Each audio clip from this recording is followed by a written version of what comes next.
Hi, hello, namaste. Welcome to a special interview. February 26th release కాబోతున్న check movie audience ఎక్స్పెక్టేషన్స్ని రోజు రోజుకి పెంచేస్తోంది. మరి చెక్ మూవీకి మ్యూజిక్ అందించిన మ్యూజిక్ డైరెక్టర్ కళ్యాణి మాలిక్ గారు మనతో ఉన్నారు. వారితో మాట్లాడేద్దాము. నమస్తే అండి. హలో అండి. కళ్యాణి మాలిక్ అనాలా, కళ్యాణ్ వర్మ అనాలా, ఏమనాలి? కళ్యాణ్ మాలిక్ అండి. అంతేనా? Screen name. యా, అంటే before going to Check movie experiences, screen name before you have Varma అని ఉండేది, ఎందుకు అట్లా మార్చుకోవడం? కళ్యాణ్ వర్మ అన్నది యాక్చువల్లీ కళ్యాణ్ రమణ అని పుట్టిన పేరు యాక్చువల్లీ. బట్ నాన్నగారు నేను చదువుకుంటున్నప్పుడు 3rd క్లాస్లో అనుకుంటా, కొవ్వూరులో, మాది కొవ్వూరు అండి. సడన్గా వచ్చి నాన్నగారికి పేర్ల మీద ఫ్యాసినేషన్ ఎక్కువ. సౌండింగ్ అంటే చాలా ఇష్టం అంటే rather than the name. So Varma అంటే రవివర్మ పెయింటింగ్స్ చాలా ఇష్టం నాన్నగారికి. సో సడన్గా ఒక రోజు పిలిచి, ఎవరైనా నీ పేరు కళ్యాణ్ వర్మ అని మార్చేస్తున్నా అని చెప్పి స్కూల్కి వచ్చి చేంజ్ చేస్తారు. సో నా క్లాస్మేట్స్ అందరికీ నేను కళ్యాణ్ వర్మగానే తెలిసింది. ఇప్పటికీ పేర్ల కన్ఫ్యూషన్తో పాటు క్యాస్ట్ కన్ఫ్యూషన్ కూడా వచ్చేసి ఉండేదండి నేను అది పెట్టుంటే కనుక. So Kalyan Varma just by sounding నాన్నగారు అలా మార్చారండి. బట్ నా స్క్రీన్ నేమ్ వచ్చి Kalyan Malik. That's my final. Finally are you satisfied with your name? అంటే సాటిస్ఫైడ్ అండి. Yeah, that's nice. I love my name. Coming to Check, ఎలాంటి సాంగ్స్ ఉండబోతున్నాయి? There is only one song అండి. దిస్ లైక్ అయితేలో ఒక పాట ఉన్నట్టు దీంట్లో కూడా అనుకోకుండా ఒక పాటే ఉందండి. So I really hope that they will love my song. సినిమాని యాక్సెప్ట్ చేసేటప్పుడు you will think about story గురించి కానీ, and you will think a lot of things. ఈ మూవీని యాక్సెప్ట్ చేసే ముందు what was there in your mind? ఏం ఆలోచించి యాక్సెప్ట్ చేశారు ఫర్ మ్యూజిక్ డైరెక్షన్? యాక్సెప్ట్ అన్నదండి యాక్చువల్లీ ఈ సినిమా చేయచ్చా, ఈ సినిమా చేయకూడదా అన్నది చాయిసెస్ ఎప్పుడు మన స్థితిగతులను బట్టి, అప్పుడున్న మన పరిస్థితులను బట్టి ఉంటుందండి. ఎగ్జాక్ట్లీ. సో నాకు ఈ మూవీ రావడం అన్నది నేను ఎప్పుడు ఐఎమ్ లక్కీ అని నేను అనుకుంటానండి. నేను బై ఛాన్స్ నాకు ఇది అనుకోకుండా లాస్ట్ మినిట్లో నాకు ఈ అవకాశం రావడం జరిగిందండి. And I was waiting to do a movie with Yeleti Chandrasekhar. నాది మేము అందరం కలిసి ఒకేసారి వచ్చామండి. నేను, Chandu, cameraman Senthil Kumar, art director Ravinder, మేమంతా కూడా అమృతం సీరియల్ తోటి మేము ఇంట్రడ్యూస్ అయ్యామండి జస్టర్లో బ్యానర్లో. సో మా వర్క్ అది సూపర్ హిట్ అయిన తర్వాత అయితే సినిమా ద్వారా మేమంతా సిల్వర్ స్క్రీన్కి వచ్చామండి. బట్ చందు నేను ఆ కాంబినేషన్ అయితే తర్వాత మళ్ళీ 17 years ఆల్మోస్ట్. మధ్యలో చేసిన ఏ సినిమాకి నేను వర్క్ చేయడం కుదరలేదండి. It didn't happen. సో అందుకని ఈ సినిమా నాకు చాలా చాలా ప్రత్యేకం. మళ్ళీ తనతో చేస్తున్నాను నేను. అయితేకి ఎంత మంచి గుర్తింపు వచ్చిందో దీనికి కూడా అలా వస్తుందని నా నమ్మకం అండి. ఓకే. అండ్ చెక్ ట్రైలర్ చూసాము. దెర్ వాస్, అంటే చెక్ అనేది అర్థమవుతుంది, every move have to be valuable. వాటిని బేస్ చేసుకొని కూడా it should be there. The music has to be, the BGM has to be. And you notice that in the background score. yes నేను చెప్తాను, every move ని base చేసుకొని ఉంది. Background score అంటే నా లైఫ్లో ప్రతి ఒక్కళ్ళ కెరీర్లోనూ అప్స్ అండ్ డౌన్స్ ఉంటాయండి. నా దాంట్లో కూడా అప్స్ అండ్ డౌన్స్ ఉన్నాయి. నేను ఇచ్చిన సినిమాలు సూపర్ సక్సెస్ అయినవి ఉన్నాయి, డిజాస్టర్ మూవీస్ కూడా ఉన్నాయండి. లైక్ మంచి సక్సెస్ అయినవి అంటే అయితే సూపర్ సక్సెస్ అయిందండి ఆంధ్రుడు, అష్టాచమ్మ, అలా మొదలైంది, ఊహల గుసకొసలాడే, ఇవన్నీ సూపర్ సక్సెస్ అయినాయి అండి. అండ్ ఫ్లాప్స్ కూడా ఉన్నాయి నా కెరీర్లో. But never a blockbuster లేదు నా కెరీర్లో. నేను గన్ షాట్గా చెప్తున్నానండి, చెక్ బ్లాక్ బస్టర్ అవుతుంది.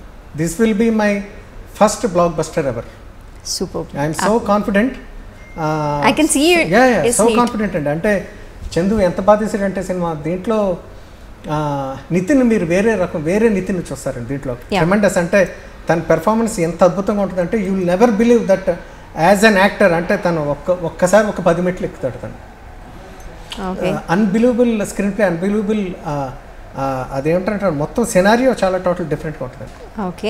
అండ్ వీ కెన్ సీ, అంటే ప్రియా ప్రకాష్ వారియర్ ఉన్నప్పుడు that love score will be there, love ఉంటుంది. అండ్ వేర్ చెస్ ప్లే చేసేటప్పుడు వేరే రకంగా ఉండబోతోంది. ఎస్ ఎమోషన్స్ ఆ బేస్ చేసుకొని యూ హ్యావ్ టు వర్క్ కదా. అంటే మీరు ఇవన్నీ అనలైజ్ చేసుకోవడానికి ఏ విధంగా you worked out? It took lot of days అండి for background score to complete. అంటే ఇట్ టుక్ ఆల్మోస్ట్ 30 days అండి నేను వర్క్ చేశాను. సినిమా బాగా రావడానికి, బాగా రాకపోవడానికి, ఎవరైనా బాగా చేయడానికి మెయిన్ కారణం సినిమా డైరెక్ట్ చేసిన విధానం అండి. కథ బాగుండి డైరెక్టర్ బాగా ప్రెసెంట్ చేసాడంటే everything will fall in place. ఆటోమేటిక్గా మ్యూజిక్ చాలా బాగా వస్తుంది, లేకపోతే ఆర్ట్ డైరెక్టర్ బాగా చేస్తాడు, లేకపోతే కొరియోగ్రాఫర్ తన స్టెప్స్ బాగా చేస్తాడండి. సో ఇవన్నీ కూడా డైరెక్టర్ తను ఎంచుకున్న కథను బట్టి, తను తీస్తున్న విధానాన్ని బట్టి ఆధారపడి ఉంటాయండి. సో నాకు ఇవాళ ఈ సినిమాకి మంచి పేరు వచ్చిందంటే దాని వెనకాల ఎప్పటికీ కూడా నాకు తెలిసి డైరెక్టర్ ఉంటాడండి. That belongs my credit, entire credit goes to Chandrashekhar related. ఇంత లాంగ్ గ్యాప్ మీ కాంబినేషన్ మళ్ళీ రావడానికి ఎందుకు టైం పట్టింది? ఇట్స్ లైక్ ఆయన అప్రోచ్ అవ్వకపోవడం వల్ల, ఇంత లేట్గా మిమ్మల్ని అప్రోచ్ అవ్వడం వల్ల? లేదండి, అంటే నో ఇట్స్ నా బట్టి మన బట్టి ఏముంటుందండి, కొన్ని కాంబినేషన్స్ ఎందుకు జరగంటే మనకి చేతిలో ఉండమండి, మనం ప్రయత్నిస్తూ ఉంటాం, జరగాలని కోరుకుంటా ఉండి కొన్ని జరగవు, ఆ టైంకి రావు. బట్ మీరు అన్నట్టు 17 ఏళ్ళు నేను వెయిట్ చేశాననే చెప్పాలండి. నా నిజమైన బ్లాక్ బస్టర్ ఎప్పుడు వస్తుందని మనస్ఫూర్తిగా వెయిట్ చేస్తున్నానండి. ఇప్పుడైతే నేను నా సినిమా ఎప్పుడు వెల్ విషింగ్ ఉంటుందండి, నా సినిమా హిట్ అవ్వాలి, బాగా చేశాను కదా, మంచి పేరు రావాలని ఎప్పుడు కోరుకుంటుంది. అంటే ఈ సినిమాకి నాకు ఎటువంటి వెల్ విషింగ్ ఏం లేదు, నాకు తెలిసి ఇది బ్లాక్ బస్టర్ అవుతుందని. ఈ మధ్య మూవీస్లో మనం చూస్తున్నాము, ఇంతకు ముందుకి ఇప్పటికీ డిఫరెన్సెస్. లైక్ ఒకప్పుడు 6 సాంగ్స్ ఖచ్చితంగా ఉండేవి, ఇట్ కెన్ బి 6 కావచ్చు 7 కావచ్చు, అలా ఉండేవి. ఇప్పుడు ఆ జానర్ అంతా చేంజ్ అయిపోయింది అండ్ మూవీలో సాంగ్స్ తగ్గిపోయినాయి. Is it for good or not? జనం అలవాటు ఓడిపోయినందుకు మనం తీస్తున్నావా, లేకపోతే మనం తీస్తున్నందుకు జనం చూస్తున్నారు అన్నది మిస్టీరియస్ క్వశ్చన్ అండి అది. బట్ స్టిల్ ఓవరాల్ అంటే ఇప్పుడు మీరు అన్నట్టుగా సినారియో మారిపోయిందండి, సాంగ్ లెంత్ కూడా మారిపోయింది. ఇప్పుడు మనకి ఇంతకుముందు 4.5 minutes అలా ఉంటుంది, ఇప్పుడు almost it game down to 3 minutes. So ప్రతి సాంగ్ 3 minutes ఉంటుందండి. అండ్ క్లైమాక్స్లో ఒక మసాలా పాట ఉండాలన్నది కూడా రెగ్యులారిటీస్ నెమ్మదిగా చేంజ్ అయిపోతుందండి. దట్స్ ఫర్ గుడ్ కాజ్ అని నా అభిప్రాయం. ఎందుకంటే సాంగ్ ఎంత మంచి పాట అయినా సరే స్క్రీన్ ప్లే కట్ వస్తుందంటే అది మంచి పాట కింద లెక్క కాదండి నా ఉద్దేశంలో. ఎంత మంచి పాట అన్నా అది వేస్ట్ అయిపోద్ది, ఆ స్క్రీన్ ప్లే బ్రేక్ అవుతుంది అంటే కనుక ఇట్స్ ఆ సినిమాకే డ్యామేజ్ అవుతుందని నా అభిప్రాయం అండి. సో స్క్రీన్ ప్లే ఎక్కడ బ్రేక్ అవ్వకుండా, ఎమోషన్ బ్రేక్ అవ్వకుండా ఉన్నంత మేరకి మనం పాటలు పెట్టుకుంటే కనుక ఆ పాటలకి వాల్యూ ఉంటుందండి, ఆ సినిమాకి కూడా వాల్యూ పెరుగుతూ ఉంటుంది. సో తక్కువ పాటలు ఉంటూ ఎక్కువ బాగుంటుందండి ఇప్పుడు కూడా, మంచి కంటెంట్ వస్తుందని దాని అర్థం. నేను చూడకుండా ఉండలేను అంటే సాంగ్ వింటుంటే అర్థమవుతుంది మీ మార్క్ ఖచ్చితంగా ఉంది అని. And can you sing that? నిన్ను చూడకుండా ఉండలేకపోతున్నాను, నిన్ను చూడకుండా ఉండలేకపోతున్నాను, మార్నింగ్ అవ్వకముందే వెలుగులతో వచ్చేస్తాను, ఫుల్ మూన్ లేకుండానే వెన్నెల్లో ముంచేస్తాను, హద్దులకింకా చెక్ చెక్, హద్దులకింకా చెక్ చెక్, హద్దే లేని లోకంలోన నిన్ను చూడకుండా ఉండలేకపోతున్నాను. Super it was. Thank you. నేను చెప్పినట్టు ముందు ఎగ్జైట్మెంట్ మూవీ మీదే కాదు, ఈ సాంగ్ మీద కూడా పెరుగుతుంది. బికాజ్ చూసాము ఇది శ్రీమణి రాశారండి, and Haricharan and Shakthi Sri Gopalan, they are from Chennai. They both song it, they made the song more beautiful అండి. సూపర్. అండ్ మూవీలో which element is going to attract people అనేది? అట్రాక్ట్ పీపుల్ అంటే నితిన్స్ పెర్ఫార్మెన్స్ అండి. అంతే, నితిన్ ఈ ఫేమ్ తనకి ఈ సినిమా తర్వాత చాలా ఇమెన్స్ ఫేమ్ వస్తుంది మీకు అని చెప్పి నితిన్తో కూడా నేను మెసేజ్లు పెట్టానండి. నేను రీరికార్డింగ్ చేసిన తర్వాత తను వేరేగా కనపడతాడండి ఈ సినిమా తర్వాత. ఒక అవుట్ స్టాండింగ్ పెర్ఫార్మెన్స్ తను, నేనే నమ్మలేకపోయాను. అంటే అంత ఉంది తనలో పొటెన్షియాలిటీ, సినిమాని బట్టి అది బయటకు వచ్చింది అని చెప్పి నేను అభిప్రాయపడుతున్నానండి. బట్ అందరికీ చాలా మంచి పేరు వస్తుందండి, అందరికీ ప్రతి ఒక్కరు కూడా చాలా బాగా చేశారు అనిపిస్తుంది సినిమా చూసిన తర్వాత. But especially Nithin, he will go to places, he will get immense fame. Okay. And ఒక సాంగ్ వినగానే అర్థమవుతుంది it is like blockbuster అవుతుందా, ఏమవుతుంది, ఆ సాంగ్ హిట్ అవుతుందా లేదా అనేది. అండ్ అలా చూసుకుంటే ఊహలు గుసగుసలాడేలో సాంగ్, ఆ సాంగ్ విన్న ఫస్ట్ టైంకే అర్థమైంది and you got a film fair. Like ఇప్పుడు కూడా అలాంటి ఎక్స్పెక్టేషన్స్ ఉన్న సాంగ్ అంటారా ఇది? మీరేం ఎక్స్పెక్ట్ చేస్తున్నారు? లేదండి, నాకు ఎప్పుడు కూడా ఎప్రిషియేషన్ జనరల్గా వస్తూ ఉంటాయండి, చాలా బాగా చేసామని పాటలు హిట్ అవుతూ ఉంటాయండి. ఇవన్నీ విక్టరీ కింద నాకు అనిపించదండి. ఓ సినిమా రిలీజ్ అయ్యి హిట్ అయిన తర్వాత నీకు మళ్ళీ ఇంకొక సినిమా ఆఫర్ రావాలి, అప్పుడే నా విక్టరీ. ఈ సినిమా తర్వాత నాకు ఆఫర్స్ వస్తాయని నేను మనస్ఫూర్తిగా నమ్ముతున్నానండి. So this will be my most victorious moments. ఇప్పుడు దాకా నాకు అలా రాలేదు. ఊహలు గొసెస్లు ఆడే తర్వాత 1 year ఖాళీ, నేను అలా మొదలైన తర్వాత 1 year ఖాళీ. ఇవన్నీ సూపర్ సక్సెస్ఫుల్ సినిమాలు అండి, ఇవన్నీ ఆంధ్ర తర్వాత ఖాళీ. ఇలా నేను చూసుకుంటూ పోతే నాకు ఆ ఖాళీ ఎందుకు వచ్చింది అన్నది I don't want to discuss about that. But ఈ సినిమా తర్వాత నాకు ఖాళీ ఉంటుందని నేను నమ్ముతున్నానండి. ఓకే. అండ్ మీరు కొన్నిసార్లు ఇంటర్వ్యూస్లో మెన్షన్ చేశారు దట్ నేను సంగీతం నేర్చుకోలేదు అని. అండ్ సంగీతం నేర్చుకోలేదు, బట్ మీ పాడే విధానంలో మాత్రం యువర్ లైక్ ప్రొఫెషనల్. అంటే నేర్చుకున్న వాళ్ళకి నేర్చుకోలేదు అనే దానికి పెద్ద డిఫరెన్స్ ఏం లేదు. అండ్ మీరు ఎలాంటి వర్కౌట్ చేస్తారు before you going to sing anything? ఏమైనా ఉంటుందా? నాకు ఇప్పటికీ నాకు చాలా భయం వేస్తూ ఉంటుందండి. పాట పాడాలి అంటే చెమటలు పట్టేస్తూ ఉంటాయి. మిగతా ప్రొఫెషనల్ సింగర్స్ ఎలా పాడుతున్నారని ఒక భయం ఉంటుందండి. నాకు వర్క్ అంటేనే భయం అండి. ఆ భయం నన్ను ఎన్నాళ్ళు నిలబెట్టిందని నేను నమ్ముతున్నానండి. ఏ పాటనో కొత్తగా మళ్ళీ చేస్తున్నప్పుడు నేను బాగా చేయగలుగుతానా లేదన్న భయం ఉంటుందండి. చాలా శ్రద్ధ ఉంటుంది. నా వర్క్ పట్ల నాకు చాలా రెస్పెక్ట్ ఉంటుందండి. నేను చాలా చాలా అది దైవంగా చూస్తాను నా వర్క్ని. నేను చాలా చాలా స్ట్రిక్ట్గా ఉంటాను వర్క్ చేస్తున్నప్పుడు. అండ్ పాట విషయంలో కూడా పాట పాడుతున్నప్పుడు కూడా చాలా నా మ్యూజిక్ డైరెక్టర్ కానీ లేకపోతే నా పాట నేను బాగా పాడుకోగలుగుతానా లేదా అన్నది బయట జనం నన్ను మెచ్చుకుంటారా లేదా లేకపోతే తిడతారా ఒక చిన్న టెన్షన్ ఉంటుందండి ఎప్పుడు కూడా, రిలీజ్ అయ్యి హిట్ అయ్యే వరకు కూడా. So that's always that fear is there. ఆ ఫియర్ తోటి ఉంటానండి. ఇదే నా లాస్ట్ సినిమా మ్యూజిక్ డైరెక్టర్గా అన్నంత వరకు కూడా నన్ను ఆ ఫియర్ తోటి నేను వర్క్ చేస్తాను. కెన్ వి డిస్కస్ అబౌట్ అంటే 1 year గ్యాప్స్ అనేది మీరు మెన్షన్ చేయను అంటున్నారు. అంటే ఇది టైం అంతే. మనకు అవకాశాలు ఎందుకు వస్తున్నాయి ఎందుకు రావట్లేదు అన్నది ఇట్స్ మ్యాటర్ ఆఫ్ టైం అండి. జనరల్గా సక్సెస్ అయిన వెంటనే మనకు ఆఫర్స్ వస్తాయని అన్న ఒక అభిప్రాయం దట్ సినిమా ఫీల్డ్లో ముఖ్యంగా సక్సెస్ కొట్టాడు ఇంక నీకు తిరుగులేదు అంటూ ఉంటారు. బట్ నేను సక్సెస్ కొట్టినా నాకు అవకాశాలు రాకపోవడానికి కారణం ఏంటన్నది నాకు నిజంగా I don't have any idea అండి about that. I don't want to అంటే దాని గురించి అప్పుడప్పుడు బాధపడతాను తప్ప ఐ డోంట్ వాంట్ టు దాని మీద బ్రూడ్ అవ్వాలని లేదు నాకు. అసలు ఎందుకు రావట్లేదు అన్నది ఇంక వదిలేయడమే. All we need is to have patience. మన సినిమా ఫీల్డ్లో సక్సెస్ అవ్వాలంటే అంటే ఏ రూపంలో ఎప్పుడు ఎవరు మన తలుపు కొట్టి మనకు సక్సెస్ ఇస్తారు అన్నది దాని గురించి మనం నిరుత్సాహపడకుండా వెయిట్ చేయాలండి. డిప్రెస్ అవ్వకూడదు. అసలు మన లైఫ్ని తోటి కళాకారులతో కంపేర్ చేసుకోకూడదు. మనం వెనకబడిపోయాం ఏంటని అనుకుంటే మనం డిప్రెషన్లోకి వెళ్ళిపోతాం. సో నేను ఎప్పుడు అలా డిప్రెస్ అవ్వలేదండి. అసలు నేను ఐఎమ్ ఆల్వేస్ స్ట్రాంగ్. అండ్ నా రోజు ఎప్పుడైనా వస్తుందని నా నమ్మకంతో నేను వెయిట్ చేస్తున్నాను. అండ్ ఆ రోజు వచ్చిందని నేను నమ్ముతున్నాను. అంటే చంద్రశేఖర్ రెడ్డి గారు మీకు ఆ ఫ్రీడమ్ ఇచ్చారా? తప్పకుండా చాలా ఫ్రీడమ్ ఇచ్చాడండి. ఇంత ముందు కన్నా చెప్పాను కదండి, చాలా ఓపెన్ అయ్యాడు, చాలా ఎక్కువ ఫ్రీడమ్ ఇచ్చాడండి. He trusted me basically. ఏం చేసినా సరే నమ్మేడు, నా సలహాలు తీసుకున్నాడండి. ఎడిటింగ్లో కానీ దీంట్లో కానీ ప్రతిదీ అందరం కొలాబరేటివ్గా పనిచేసామండి, నాట్ ఏ సింగిల్. సో అందరికీ కలిపే ఈ సినిమా ఎక్కువ తక్కువ ఏం లేదండి, అందరికీ ఈక్వల్గానే అందరికీ మంచి పేరు వస్తుంది. ఓకే, మూవీ చూసారా? ఆఫ్ కోర్స్ నేను బ్యాక్గ్రౌండ్ స్కోర్ అయిపోయింది కాబట్టి ఐ మీన్ టోటలీ ఓవర్ అయిపోయిన తర్వాత మొత్తం ఒకసారి చూసారా? చూసానండి. మీకేం నచ్చింది అందులో బాగా?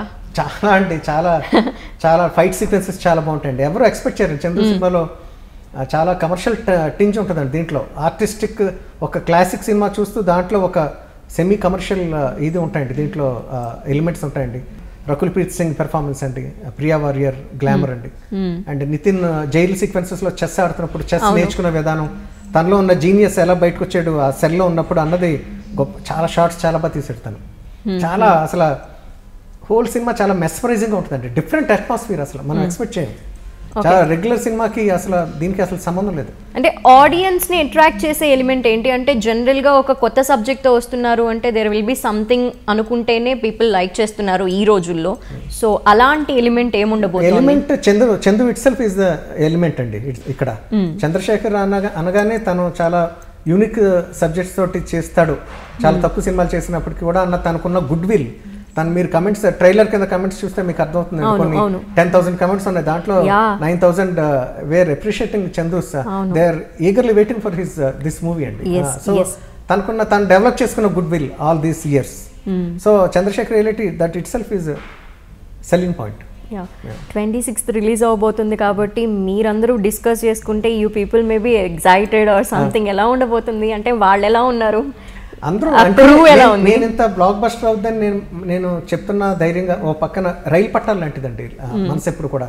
ఓ పక్కన కాన్ఫిడెంట్గా ఉంటాం, ఓ పక్కన భయం వేసేస్తూ ఉంటుంది. నేను అనుకున్నట్టుగానే జనం మెచ్చుకోవాలి, ఇది బ్లాక్ బస్టర్ అవ్వాలని ఓ పక్కన చిన్న ఇది ఉందండి, ఉంది, నాకైతే ఉంది. అది రెండు ఎప్పుడు ఉంటుందండి. నేను ఎంత ధైర్యంగా మాట్లాడినా సరే ఏమో అన్న ఒక చిన్న ఫియర్ నన్ను భయపడుతుంది. Let's talk about your inspiration. అంటే మ్యూజిక్ వరల్డ్లో చాలామంది ఉన్నారు మ్యూజిక్ డైరెక్టర్స్, వాళ్ళలో మీ ఇన్స్పిరేషన్ ఎవరు? నా ఇన్స్పిరేషన్ ఎప్పుడు కూడా ఇళయరాజా గారండి. ఇళయరాజా అండ్ ఆర్డి బర్మన్ అంటే నాకు చాలా ఇష్టం. ఇళయరాజా గారు is God of music from my point of view. ఎక్కువ సార్లు గుర్తుకొచ్చే పాటలు ఆయన పాటలే. అందులోనూ వంశీ ఇళరాజా గారి కాంబినేషన్ అంటే నాకు చాలా ఇష్టం. ప్రేమించు పెళ్ళాడు పాటలు నాకు చాలా ఇష్టం అండి. ఆయన లాంటి కాంబినేషన్, ఆయన పాట వినటానికే చాలా అదృష్టం అని ఫీల్ అవుతూ ఉంటాను నేను ఇళరాజా గారి పాటలు. చాలా మంది మ్యూజిక్ డైరెక్టర్స్ ఉన్నారండి నాకు ఇష్టమైన వాళ్ళు, బట్ ఎక్కువ శాతం 90% అంటే కనుక Ilaiyaraaja. Is my inspiration. I'm lucky ఆయన పాటలు వింటూ 70s నుంచి నేను పెరిగానంటే మంచి అభిరుచి డెవలప్ అవడానికి ఆయన ఒక కారణం. తెలియకుండా గురువులు ఆయన గురువు. చాలా మందికి ఉంటారు ఆయన, చాలా మంది, కొన్ని లక్షల మంది ఫ్యాన్స్ అసలు, నో డౌట్ అసలు. అండ్ ఎవ్రీ మ్యూజిక్ డైరెక్టర్కి ఉంటుంది ఒక పెద్ద సినిమాలో వర్క్ చేయాలి, ఈ హీరోకి వర్క్ చేయాలి పర్టికులర్గా, అలా ఉంటాయి కొన్ని కోరికలు. మీకు ఎవరన్నా ఉన్నారా అంటే ఈ డైరెక్టర్తో వర్క్ చేయాలి ఆర్ ఎల్స్ ఈ హీరోకి నేను మ్యూజిక్ అందించాలి అని? లేదండి, అంటే జనరల్గా కోరుకోవడం వేరండి. కోరుకుంటే భయం వేస్తూ ఉంటుందండి తెలియకుండా. అంటే ఇప్పుడు రామ్ చరణ్ సినిమా నాకు రావాలని నేను కోరుకున్నాను అనుకోండి, లేకపోతే ఎన్టీఆర్ మూవీ నేను చేయాలని నేను కోరుకున్నాను, తీరా వచ్చేస్తే గబుక్కుని భయం వేస్తుంది, నేను డీల్ చేయగలుగుతాను లేదని ఉపయోగం. అదే అనుకోకుండా వాళ్ళంతటి వాళ్ళు మనకు తెలియకుండా ఒక ఆఫర్ వచ్చింది అనుకోండి, ఒక పెద్ద సినిమా, ఎనీ పెద్ద ఆఫర్ వచ్చినప్పుడు తెలియకుండా దాంట్లోకి మనం ఇన్వాల్వ్ అయిపోతాం. అంతే తప్ప కోరుకుంటూ మొదలు పెడితే తీరా వచ్చిన తర్వాత నేను అది కరెక్ట్గా డీల్ చేయగలుగుతాను లేదా, ఫ్యాన్స్ ఎక్స్పెక్టేషన్ ప్రకారం నా సాంగ్స్ ఉంటాయి లేదా అన్న ఒక చిన్న భయం ఏర్పడుతూ ఉంటుంది. అందుకు నేను కోరుకోనండి, ఏదైనా మంచి సినిమా రావాలి, నేను దాంట్లో తీరా అంత సినిమా అయిపోయిన తర్వాత కళ్యాణ్ మాలికని అనవసరంగా పెట్టుకున్నా అన్న పేరు రాకూడదండి, ఎప్పుడు కూడా రాకూడదు. ఎప్పుడు వాళ్ళు అలా ఫీల్ అవ్వకూడదు. నా మ్యూజిక్ ఎంతో కొంత ఆ సినిమాకి హెల్ప్ అవ్వాలని కోరుకుంటానండి. వెదర్ నా దృష్టిలో చిన్న సినిమా పెద్ద సినిమా అంటూ ఏముంటుందండి, నా సినిమాకి నా పాటలు జనం మెచ్చుకోవాలి, నా డైరెక్టర్ సాటిస్ఫై అవ్వాలి. సో ఇవే ఎక్కువ నా ప్రయారిటీస్ అండి. పెద్ద చిన్న అనేది ఏం లేదండి, బాక్స్ ఆఫీస్ దగ్గర ఏది బద్దలు కొట్టేస్తే అదే పెద్ద సినిమా అండి. సో అన్ని సినిమాలు చేయాలని ఉంటుందండి, బట్ ప్రతిదానికి టైం ఉంటుంది కదండి. అపార్ట్ ఫ్రమ్ చెక్, ఈ మధ్య రిలీజ్ అయిన మూవీస్లో ఏ ఆల్బమ్ బాగా నచ్చింది మీకు? అంటే ఉప్పెన నాకు చాలా బాగా నచ్చిందండి. నీ కన్ను నీలి సముద్రం ఆ పాట ఒకటి, రంగులు అద్దుకున్న, ఆ రెండు పాటలు ఇమ్మెన్స్గా నేను ట్విట్టర్లో కూడా దేవి గారికి నేను మెసేజ్ పెట్టానండి. ఈ భయంకరంగా హాంట్ చేసేసి నేను ఆ రెండు పాటలు. అంటే దేవి గారే చాలా చాలా చాలా రోజుల తర్వాత చాలా కొత్తగా చేసిన ఆల్బమ్ ఇది, చాలా కొత్తగా, చాలా అంటే నేను ఎక్స్పెక్ట్ చేయలేదు అంత అప్పుడే వచ్చాడా దేవిశ్రీ ప్రసాద్ అనే అబ్బాయి కొత్తగా వచ్చాడా అన్నంత కొత్తగా, టూ మచ్ ఫ్రెష్నెస్. అంటే సినిమాకి చాలా బాగా హెల్ప్ అయిందండి ఆయన మ్యూజిక్. బ్యాక్గ్రౌండ్ స్కోర్కి పాటలకి దేవి గారికి చాలా మంచి పేరు వచ్చింది ఆ సినిమాకి. అంత శ్రమ పడినందుకు అంత పెద్ద హిట్ అవడం అన్నది రియల్లీ చాలా చాలా గొప్ప విషయం అండి అది. అండ్ మీరు మెలోడీస్ అంటే ఇంత బాగా చేస్తూ ఉంటారు, అండ్ పర్టికులర్గా మీరు చెప్పినట్టు చాలా tough, it's very rare. And ఇప్పుడు వస్తున్న పాటల్లో చూస్తే మెలోడీస్ అంటే మీరు మాకు ఖచ్చితంగా గుర్తొస్తూ ఉంటారు. అండ్ ఆ మెలోడీ సాంగ్స్ అండ్ కంపోజ్ చేసుకోవడం అనేది it's a kind of tough నిజంగా.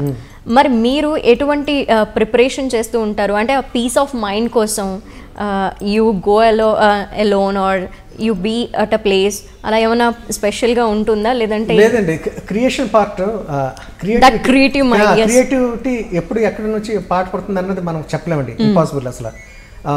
ఊటీ వెళ్తే మంచి పాట వస్తాయి, లేకపోతే స్లమ్ ఏరియాలోకి వెళ్తే మంచి పాట రాదు, అలా ఏం లేదండి.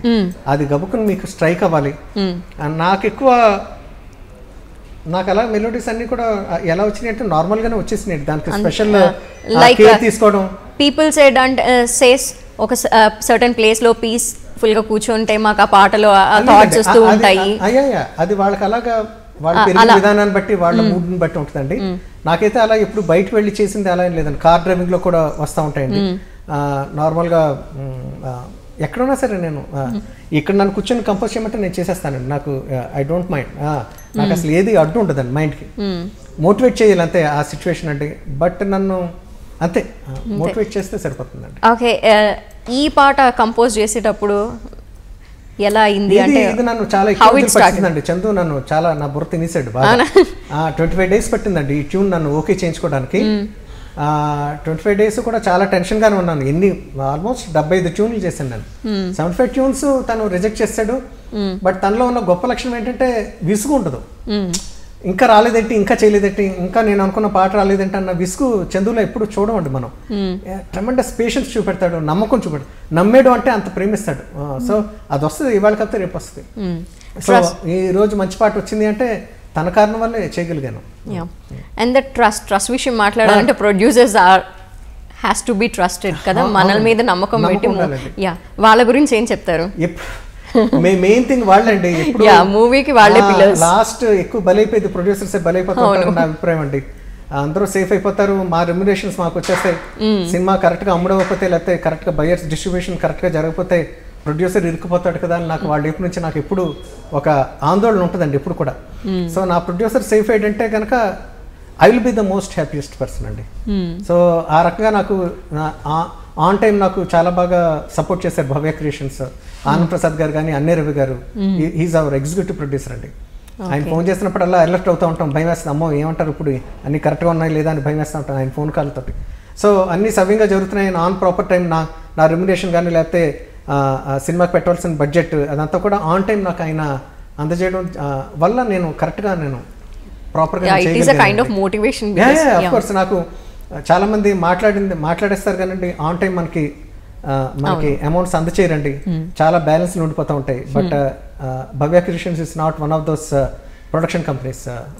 మళ్ళీ అటువంటి ప్రొడక్షన్ హౌస్ తోటి నేను అసోసియేట్ అవ్వాలని మనస్ఫూర్తిగా కోరుకుంటున్నానండి, because of them, because of their honesty. Finally 26th release కాబోతుంది మూవీ. ఏం చెప్పాలనుకుంటున్నారు ఆడియన్స్కి చెక్ గురించి? చెక్ మనం ఏం చెప్పినా జనం వినరండి, నమ్మరండి. వాళ్ళకి ట్రైలర్ బట్టో లేకపోతే రకరకాల అప్పుడున్న దాన్ని బట్టి వాళ్ళకి వెళ్ళాలనిపిస్తే వెళ్తారు. వెళ్తే కనుక వాళ్ళకి నిజంగా చాలా బాగా నచ్చుద్దండి సినిమా. They will be thrilled with the movie, అంతే. They will come out without disappointment. Thank you so much Kalyani Malik గారు. అండ్ చెక్ గురించి మాట్లాడమే కాదు, మీ గురించి కూడా చాలా విషయాలు తెలియజేశారు. థ్యాంక్స్ అండి, thank you so much. Thank you so much once again.